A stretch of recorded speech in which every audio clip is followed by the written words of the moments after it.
성경 봉독 오바댜서 1장 17절에서 21절입니다. 다 같이 읽습니다. 시작. 그러나 시온산에는 피할 사람이 있고 그곳은 거룩한 곳이 될 것이다. 야곱 족속은 자기 유업을 차지하게 될 것이다. 야곱 족속은 불이 되고 요셉 족속은 불꽃이 될 것이다. 그러나 에서 족속은 구루터기가 돼 그들이 그것들을 태우며 삼킬 것이다. 에서 족속은 살아남은 사람이 하나도 없을 것이다. 여호와께서 분명히 말씀하셨다. 네게브 사람들이 에서의 산을 차지할 것이다. 또 서쪽 평지의 사람들이 블레셋 땅을 차지할 것이다. 그들이 에브라임의 영토와 사마리아의 영토를 차지할 것이다. 베냐민은 길르앗을 차지할 것이다. 포로 생활에서 가나안으로 돌아온 이스라엘 사람들은 사르밧까지 영토를 갖게 될 것이다. 스바랏에 있는 예루살렘 출신의 포로들은 네게부의 성읍들을 갖게 될 것이다. 에서의 산을 다스리기 위해 구원자들이 시온산으로 올라갈 것이다. 그리고 그 나라는 여호와의 것이 될 것이다. 아멘. 오늘은 시온산이냐 에서의 산이냐 라는 제목으로 말씀을 배워보도록 하겠습니다. 우리는 2020년 들어서서 소선지서 안에 있는 하나님의 마음은 어떤 것인지 우리가 배우고 있습니다. 하나님께서는 그 사회와 백성들이 공의와 인애와 의가 있는 삶을 사는지 살펴보시고 그렇게 살기를 원하십니다. 부모님의 마음은 형제끼리 싸우지 않고 화목하게 살기를 원하시는 게 부모의 마음입니다. 그래서 돌아가실 때 유언의 여러 가지 중에서 빠지지 않는 것이 내가 떠나더라도 너희들은 화목하게 살아라, 이런 말씀을 하시지 않습니까? 부모의 이런 마음이 하나님의 마음을 많이 닮아 있습니다. 오바댜서 안에 있는 하나님의 마음은 어떤지, 하나님께서는 우리가 어떻게 살기를 원하시는지 우리가 우리의 삶에 적용하는 귀한 시간 되도록 하겠습니다. 오바댜서 1장 1절 읽어봅니다. 시작. 오베다의 환상입니다. 여호와 하나님께서 에돔에 대해 말씀하셨습니다.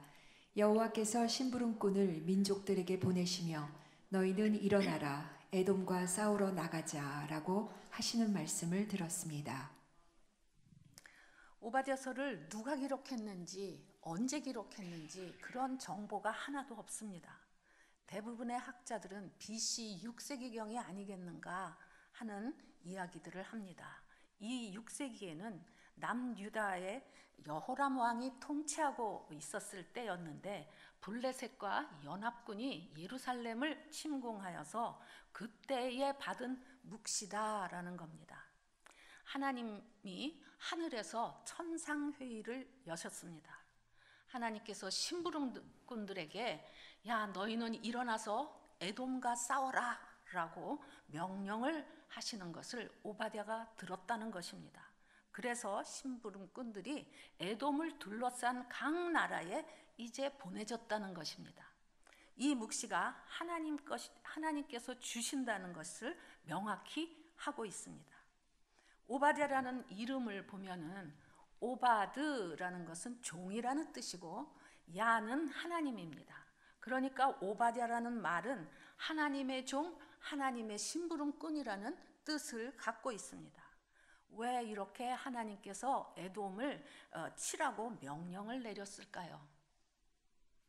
예루살렘이 적의 침공을 받고 있었을 때 에돔이 전혀 돌보지 않고 방관을 했다는 것을 꾸짖고 계십니다. 하나님은 이스라엘만 국한된 하나님이 아니라 모든 민족을 통치하시면서 나라를 세우기도 하고 나라를 망하게도 하는 분이 하나님이시다라는 것을 알 수가 있습니다. 에돔은 야곱의 쌍둥이 형 에서의 후손입니다. 그러므로 이스라엘과 에돔은 서로 형제지간이었습니다. 하나님께서는 이스라엘의 대적들에게 적극적으로 개입하셔서 공의로 심판을 하시는 겁니다. 모세가 이스라엘 백성을 출애굽해서 광야를 끌고 나가서 목적지인 가나안 땅으로 가는 도중에 에돔을 지나가게 되었습니다. 긴 시간을 걸어와서 고생을 하고 왔으니까 얼마나 힘이 들었겠습니까? 근데 에돔에는 가나안 땅으로 가는 지름길이 있습니다. 모세가 이 백성을 끌고 니네 나라 그 땅을, 그 길을 지나가기만 하겠다라고 말했습니다. 그런데 에돔이 거절을 하지요. 그래서 이스라엘 백성들이 먼 길을 돌아서 가나안 땅을 향해 가게 되었습니다. 백성들은 가까운 길을 두고 멀리 돌아간다고 불평이 이만저만이 아니었습니다. 그렇다면 에돔이 가난해서 불이익을 당할까 봐 거절을 했을까요? 에돔은 남북으로 길게 뻗은 중요한 두 개의 길이 지나가고 있습니다. 하나는 왕의 대로요, 하나는 비옥한 땅을 통과하는 길입니다. 각 나라의 물건이 이 길을 통해서 지나갔기 때문에 통행료를 받았습니다. 에돔은 경제적으로 부유했는데도 불구하고 자기 형제인 이스라엘을 전혀 도와주지 않았습니다. 에돔이 이스라엘에게 얼마나 야박하게 굴었는지 역사를 통해서 우리가 알 수가 있습니다. 유다 왕 여사밧 왕 때는 연합군을 만들어서 유다를 공격했습니다. 아하스 왕 때는 유다를 침략해서 포로로 끌고 갔습니다. 에돔은 또 유다와 동맹을 맺어서 바벨론을 대항하자고 해놓고 마지막 순간에 등을 돌리고 배반을 한 민족입니다. 나중에는 유다 남쪽 네게부 쪽으로 이사를 갔는데 이 지역을 이두메라고 합니다. 예수님 당시에 2살짜리 남자아이들을 모두 죽여라 명령했던 왕이 있었죠. 헤롯 왕입니다. 이 사람은 이스라엘 사람이 아니라 이두메, 에돔 출신의 왕입니다.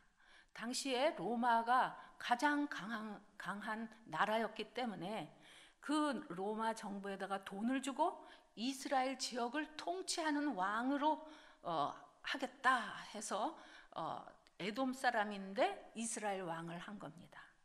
이렇게 계속해서 에돔은 이스라엘 백성들을 계속 공격하고 또 돌봐주지 않고 적대 세력이었습니다. 2절 읽겠습니다. 시작. 보아라, 내가 너를 이방 민족들 가운데 가장 작게 만들 것이니 내가 철저히 멸시당하게 될 것이다. 하나님께서 에돔에게 많은 복을 주셨습니다. 그런데 그 축복을 가볍게 여긴 것이 에돔의 죄입니다. 그의 후손이 여러 나라들로부터 멸시를 당할 것이다 라고 말씀하십니다. 멸시를 당하다라는 뜻은 창세기에 그 이유, 그것이 잘 설명이 나와 있습니다. 창세기 25장 34절입니다. 창세기 25장 34절 읽겠습니다. 시작. 그제야 야곱이 에서에게 빵과 붉은 죽을 주었습니다. 에서는 먹고 마신 후 일어나 가 버렸습니다. 이처럼 에서는 자기 장자권을 소홀히 여겼습니다. 에서가 사냥에서 돌아왔을 때 배가 너무 고프고 지쳤습니다. 그래서 너무 죽을 지경이니까 지금 내가 배가 고파 힘든 이런 때에 장자권이 뭐 그렇게 중요해? 라고 하면서 야곱에게 장자권과 팥죽 한 그릇을 바꿔 먹습니다. 팥죽 한 그릇 때문에 장자권을 가볍게 여겼다 하는, 여기 가볍게 여겼다는 것과 여러 나라들로부터 멸시를 당한다 하는 이 멸시를 당한다는 것이 같은 단어를 쓰고 있습니다. 고대 이스라엘 사람들에게 장자권은 어떤 의미가 있느냐? 가정의 제사장의 역할을 한다 하는 것과 그의 혈통을 통해서 하나님께서 아브라함과 약속하신 그 축복, 그 언약이 이 가문으로 내려간다 하는 상속권의 특별한 의미가 있습니다. 에서는 자신의 핏줄로 내려가는 그 계보의 영적 축복을 이제 팥죽하고 팔아버린 것입니다. 그래서 영적 유산은 야곱의 줄기로 내려가게 된 것입니다. 결국은 하나님께서 축복을 하신 것을 정말 귀하게 여겨야 정말 축복이 되는 것입니다. 저희 시어머니께서 편찮으셨습니다. 모시기로 결정하는 데까지 저는 주파나를 굴리면서 갈등을 많이 했습니다. 그래도 내가 예수님을 믿는 자인데 하는 생각과 왜 나만 손해를 보는 거야 하는 이 생각 때문에 밤잠을 자지는 못하고 괴로워했습니다. 이때에 친정 엄마께서 연락을 하셔서 하나님께서 너의 그릇을 넓히시고 축복을 부으려 하시니까 축복 그릇을 발로 차는 일이 없도록 하라고 말씀하셨습니다. 그래서 친정엄마한테 섭섭한 생각이 들 지경이었습니다. 그 과정이 쉽지 않았기 때문에 저는 큐티를 할 수밖에 없었고 또 이 일을 통해서 남편과 형제들이 가까워졌습니다. 또한 저의 자녀들도 할머니에 대한 태도가 달라졌습니다. 각자가 마음에 꽁 하고 묶여있던 것들이 풀어지게 되었습니다. 결국 시어머니는 예수님을 영접하고 병상세례까지 받고 천국 시민이 되어 돌아가셨습니다. 힘들고 괴로운 일이 많았지만 돌아가신 후에는 시어머니와 좋은 추억만 남게 되었고 길티 필링이 없습니다. 자기 형제를 긍휼의 마음으로 볼 수 있는 것은 주 안에 있을 때만 가능하다는 것을 알게 되었습니다. 나 혼자 하려면 힘들지만 주님께서 함께 하시면 할 수 있습니다. 현재 이런 문제, 많은 문제들이 있으시죠? 이런 문제가 있으신 분들 갈등하지 마시고 그냥 하시기 바랍니다. 우리가 하는 것이 아니라 하나님이 할 수 있는 능력을 주시고 이끄시는 그 삶의 현장에서 진짜를 체험하는 것입니다. 그 축복의 그릇을 가득 채우시는 여러분이 되시기를 축원합니다. 아멘. 3절에서 4절입니다. 시작. 높은 평원의 바위 굴 은신처에 살며 누가 나를 땅바닥으로 끌어낼 것인가 라고 스스로 말하는 사람들아, 내 교만한 마음이 너를 속였다. 내가 독수리처럼 높이 날고 내가 별들 사이에 둥지를 틀더라도 내가 거기에서 너를 끌어낼 것이다. 여호와의 말씀이다. 에돔의 죄는 교만했기 때문이 그렇습니다. 에돔은 사는 거주지 자체가 교만할 수밖에 없었습니다. 에돔은 바위 틈인 페트라 그 높은 곳에 살았는데 이곳은 이집트의 피라미드와 함께 세계 7대 불가 사이의 하나이며 영화 인디아나 존스의 촬영지로 유명합니다. 에서는 큰 아들이지만 아버지가 눈이 안 보이는 이삭이잖아요. 그 아버지를 모시지 않고 이방 여인과 결혼을 해서 세일산으로 갔습니다. 그리고 그곳은 세일산은 돌뿐이 없는 곳이라서 농사를 할 수도 없고 목축도 할 수 없는 그런 땅이었습니다. 그래서 먹고 살라니까 무엇을 했어요? 떼강도짓을 한 겁니다. 그래서 바위 틈 높은 곳에서 요새를 만들어 놓고 지나가는 사람들이 각종 보물을 약탈해서 많이 오랫동안 숨겨 놓았습니다. 이렇게 사는 자들입니다. 그들이 사는 페트라는 어떻게 교만할 수 있느냐면 이들이 사는 곳에는 말이 2마리가 겨우 지나갈 정도로 좁은 그리고 높은 그런 한 100m 정도의 수직으로 되어 있는 돌과 돌 사이에 있습니다. 적이 침략하기 힘든 곳이기 때문에 감히 누가 우리를 침략할 수 있어? 라고 하는 것이 교만이었습니다. 다른 사람을 착취해서 자기 가지는 우월감에 대한 위험성을 하나님께서 말씀하고 있습니다. 5절에서 7절입니다. 시작. 내게 도둑들이 들고 밤에 강도들이 들어도 그들이 취할 만큼만 훔쳐가지 않겠느냐? 내게 포도 따는 사람들이 와도 포도를 얼마쯤은 남겨두지 않겠느냐? 그런데 너는 얼마나 처참히 파괴될까? 에서가 어찌 그렇게 샅샅이 뒤져지고 그가 숨겨둔 보물이 약탈되었는가? 너와 동맹을 맺은 모든 사람들이 너를 국경으로 몰아내고 너와 화평한 사람들이 너를 속이고 너를 제압했다. 너와 함께 식사하던 사람들이 내게 덫을 놓았지만 너는 이를 알지 못하는구나. 그동안 모아두었던 재산, 자기의 정체성이 하나도 남지 않고 친하게 지냈던 사람들도 다 떠났다는 것입니다. 아무도 침공할 수 없어 라고 자만했지만 하나님께는 다 감출 수가 없는 것입니다. 결국 바벨론에 의해서 페트라 요새는 함락됩니다. 그래서 오바댜의 이 예언이 문자대로 성취되었습니다. 10절에서 14절 읽어봅니다. 시작.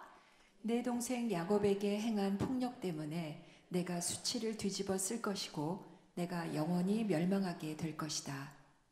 내가 수수방관하고 서 있던 그날 곧 낯선 사람들이 야곱의 재산을 가져가고 이방 사람들이 그의 문으로 쳐들어가 예루살렘을 두고서 제비 뽑기 하던 그날에 너도 그들 가운데 한 사람과 같았다. 내 동생의 날 곧 불행의 날에 너는 방관하지 말았어야 했다.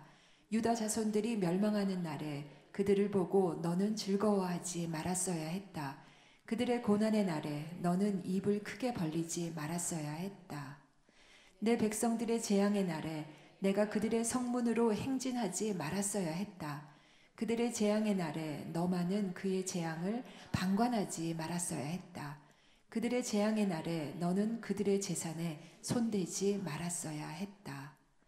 도망가는 사람들을 죽이기 위해 길목을 지키고 서 있지 말았어야 했다. 그들의 환난의 날에 너는 살아남은 사람들을 넘겨주지 말았어야 했다. 하나님께서 에돔을 재판하시는 그 제목을 열거하고 있으십니다. 이스라엘이 적에게 침략당하던 날 적들이 그들의 재산을 빼돌릴 때에 에돔아 너는 한몫하지 말았어야 했어. 형이면서 동생이 힘들 때 못 본 척하지 말았어야 했어. 동생이 망하던 날 기뻐하면서 고소해하면서 크게 웃었지. 도망가는 동생들을 길목에서 막아서면서 다 잡아서 적들에게 넘겨주지 말았어야 했어. 에돔은 이스라엘의 형이면서도 동생을 돌보고 돕지 않고 너무 괴롭혔습니다. 이것을 하나님이 다 보고 계셨다라고 성경에 써 있습니다. 그렇기 때문에 우리의 이 삶도 여러분 살펴보셔야 합니다. 하나님께서 보실 때 나를 어떻게 생각하실까? 이것을 항상 마음에 두고 사셔야 합니다. 15절에서 16절 읽어봅니다. 시작. 왜냐하면 모든 민족들에게 여호와의 날이 가까이 왔기 때문이다. 내가 행한 행실이 그대로 내게 이루어질 것이며 내 행한 대로 내 머리 위로 돌아갈 것이다. 너희가 내 거룩한 산에서 마신 것처럼 모든 민족들이 계속 마실 것이다. 그들이 마시고 또 마셔 그들이 본래 없었던 것처럼 될 것이다. 왜 에돔이 망하는 날이 만국의 멸망과 연결이 되어 있을까요?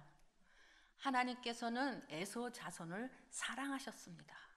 그래서 모세와 여호수아에게 그들과 싸우지 말라고 하셨습니다. 또 모압과 암몬 자손도 굉장히 아끼셨습니다. 그래서 그들의 땅을 모세에게 손도 대지 못하게 하셨습니다.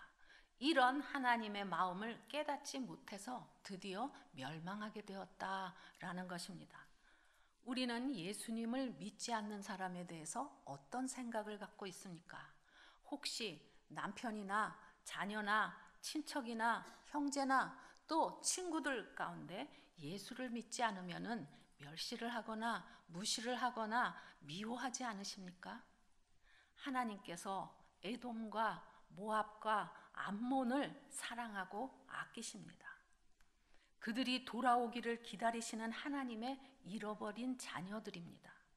이런 하나님의 마음을 깨달아 알아서 그들을 잘 섬겨 하나님의 자녀를 찾아드려야 합니다.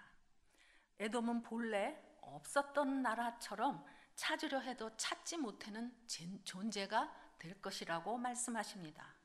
이 말씀이 정말 이루어졌을까요?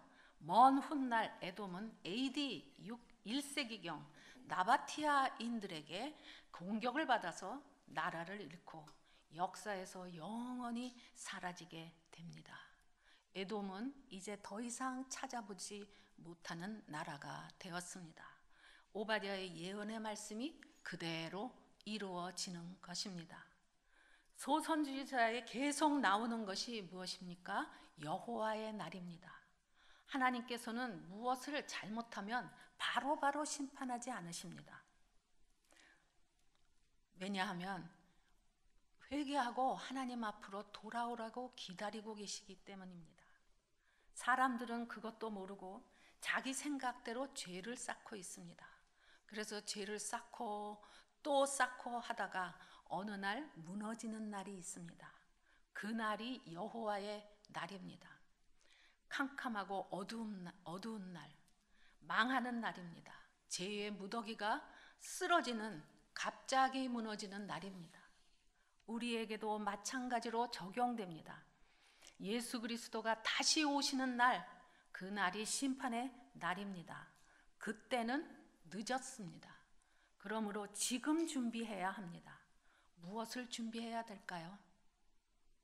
그동안 가지고 있던 생각을 하나님께로 돌리는 것입니다. 예수님을 주인으로 받아들이는 것입니다. 그동안에 쌓아두었던 죄더미를 고백할 때 하나님께서 다 처리해 주십니다. 예수님을 주인으로 영접한 후에는 죄를 더 이상 쌓아두지 말고 날마다 말씀으로 나를 돌아보아서 여전히 죄를 짓고 있는 나를 하나님 아버지 앞에 데리고 가는 겁니다. 그렇게 할 때 하나님께서 기뻐하시고 우리의 죄를 해결해 주십니다. 아직 예수님을 영접하지 않으신 분들은 저를 찾아오십시오. 그것이 무엇인지를 알려드리겠습니다. 하나님의 자녀가 된 후에는 새로운 영적 세계를 경험할 수 있습니다. 이것이 여호와의 날을 준비하는 것입니다. 17절에서 21절 읽습니다. 시작. 그러나 시온산에는 피할 사람이 있고 그곳은 거룩한 곳이 될 것이다. 야곱 족속은 자기 유업을 차지하게 될 것이다. 야곱 족속은 불이 되고 요셉 족속은 불꽃이 될 것이다. 그러나 에서 족속은 구루터기가 돼 그들이 그것들을 태우며 삼킬 것이다. 에서 족속은 살아남은 사람이 하나도 없을 것이다. 여호와께서 분명히 말씀하셨다. 네게부 사람들이 에서의 산을 차지할 것이다. 또 서쪽 평지의 사람들이 블레셋 땅을 차지할 것이다. 그들이 에브라임의 영토와 사마리아의 영토를 차지할 것이다. 베냐민은 길르앗을 차지할 것이다. 포로 생활에서 가나안으로 돌아온 이스라엘 사람들은 사르밧까지 영토를 갖게 될 것이다. 스바랏에 있는 예루살렘 출신의 포로들은 네게부의 성읍들을 갖게 될 것이다. 에서의 산을 다스리기 위해 구원자들이 시온산으로 올라갈 것이다. 그리고 그 나라는 여호와의 것이 될 것이다. 여기 말씀에서 산이 두 개 나옵니다. 시온산과 에서의 산입니다. 이것은 무슨 뜻이 있을까요? 시온은 하나님의 보호와 축복을 상징합니다. 우리가 올라가야 할 산은 어디 있습니까? 남편의 사장자리, 높은 연봉, 또 돈 많은 남자와 결혼하는 것, 자녀가 좋은 대학에 입학하는 것이 인생의 목표로 삼고 산다면 에서의 산에 오르는 것입니다. 거기는 하나님의 보호와 축복이 없습니다. 자기 스스로 산 꼭대기로 올라가야 하니까 누가 먼저 올라가나 경쟁하고 비교하느라고 우울하고 스트레스를 받는 자리입니다. 그곳은 언젠가 굴러떨어지는 자리요, 혼자서 버티고 서야 하기 때문에 괴로워하는 자리입니다. 우리는 어느 산으로 올라가야 할까요? 이 말씀은 유다 족속에게 말씀하시는 것입니다. 그 당시에는 이스라엘에게 고난이 끝나지 않고 여전히 진행되고 있었을 때에 하나님께서 이 말씀을 이스라엘에게 하는 것입니다. 포로로 잡혀간 이스라엘 백성들이 고국으로 돌아와서 이제 앞으로 어떻게 될 것인지를 말씀하고 있습니다. 이렇게 포로에서 돌아오게 할 거라면 아예 포로로 끌려가지 않게 하시던지 적들을 물리쳐 주시던지 우리의 당면한 문제를 해결해 주시던지 하는 것이 우리의 생각 아닙니까? 그러나 마음 안에 욕심과 한눈을 파는 속성을 가진 우리는 문제가 해결돼도 마찬가지입니다. 하나님께서 적들을 물리쳐 주지 않으시고 나라가 망하고 포로로 끌려가게 하셨습니다. 왜 이렇게 되었습니까? 이스라엘이 하나님을 의지하지 않고 한눈을 파는 겁니다. 우상 숭배를 했습니다. 생각지도 않은 때에 고난이 어느 날 오게 됩니다. 문제를 해결해 보려고 별 수단을 다 찾아보지만 잘 되지 않습니다. 길이 안 보입니다. 이때에 하나님은 기다리고 계십니다. 아직도 내가 할 수 있다라고 생각할 때는 하나님이 시작하지 않으십니다. 힘이 다 빠져서 포기하고 항복할 때를 기다리고 계십니다. 하나님을 인정할 때 어떤 결과가 옵니까? 그동안 이스라엘을 괴롭혔던 에돔과 블레셋 족속의 땅을 주시겠다라고 하십니다. 여기 열거된 땅을 이스라엘에게 주신다는 겁니다. 동서남북을 다 주관하시는 하나님께서 그 땅을 너에게 다 주겠다라고 하십니다. 왜 그렇게 하셨을까요? 내 마음에 가득한 생각으로 갖고 있는다면 그것을 갖지 못합니다. 하나님께 완전 항복할 때 하나님께서 그 땅을 주실 것입니다. 이스라엘 백성은 한눈 팔고 살다가 완전히 망하고 포로로 끌려가서 온갖 고생은 다 하고 소망이 없자 다른 길은 없구나, 하나님만이 나의 주인이시구나 라고 고백하게 됩니다. 이런 고백을 하는 자들을 하나님께서 거룩하게 씻기시고 누리게 하시겠다라고 말씀하십니다. 하나님은 새 판을 까는 것을 아주 좋아하십니다. 시편 53편 6절입니다. 시작. 오 이스라엘의 구원이 시온에서 나오게 하소서. 하나님께서 그 포로된 백성을 자유롭게 하실 때 야곱이 즐거워하고 이스라엘이 기뻐할 것입니다. 아멘. 우리의 기쁨의 근원은 하나님이시다라는 겁니다. 일 처리는 내가 하는 것이 아니라 하나님이 하시는 것이고 나는 하나님이 하시는 일을 보면서 기뻐하고 감사하는 것이 우리의 할 일이다라는 겁니다. 여러분들의 인생을 가만히 생각해 보십시오. 지금 현재 잘 안 풀리는 일들이 있습니다. 그 일은 하나님이 하실 거예요. 거기에 하나도 보태지 마시고 내 안에 있는 모든 생각과 마음을 하나님한테 붙이는 것이 우리가 해야 할 일이고 하나님께서 진행하고 계시는 것을 보고 우리는 기뻐하고 감사하는 것이 우리가 하는 일입니다. 17절에서 21절의 말씀은 유대인들이 600만 학살이 있을 때 그 두려울 때에 붙들고 갔던 말씀입니다. 너희들을 회복시켜서 너희를 깨끗하게 하고 너희가 누리게 하겠다. 이 말씀을 죽어가면서도 붙잡고 갔던 말씀이 17절에서 21절입니다. 여러분들이 힘들 때, 정말 길이 안 보일 때 뭐를 하셔야 하느냐? 17절에서 21절을 가만히 묵상해 보십시오. 하나님께서 다 회복을 하신다. 그런데 첫 번째 조건이 나는 못합니다. 하나님 항복합니다. 하나님만 하실 수 있습니다. 이 고백이 있을 때 17절에서 21절에 복을 주신다라는 것입니다. 겉으로 보기에는 악인이 번성하는 것 같으나 결국은 의인이 영광을 얻을 것이다 라는 사실을 믿음으로 숱한 고난을 이기는 비결입니다.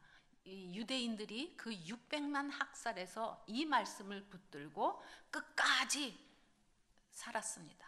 그러므로 가장 중요한 것은 교회를 왔다 갔다 하고 예배에 참석하고 이러는 것이 아니라 예수님을 진짜 만나는 겁니다. 그리고 그분을 믿는 것입니다. 그리고 그분만 의지하는 것입니다. 하나님은 이런 사람의 예배를 받으시는 겁니다. 그렇다면 우리의 일상생활에서 무엇을 하고 살아야 할까요? 첫 번째, 평소에 말씀을 잘 읽어야 합니다. 이 성경에 이런 말씀이 있는지 알아야 정말 극한 상황에서 뺏을 수 있는 그 실력이 됩니다. 고난은 예상하지 않을 때에 갑자기 옵니다. 그때 준비할 시간이 없습니다. 말씀 속에서 하나님의 마음을 깨달아 하는 것, 이것이 상당히 중요합니다. 무엇을 하고 살아야 되는지 알게 됩니다. 내가 하는 일이 하나님의 창조 질서를 회복하는 일인지 점검하셔야 합니다. 내가 무슨 일을 할 때 항상 대입해 보십시오. 이게 하나님의 창조의 원리에 맞는가?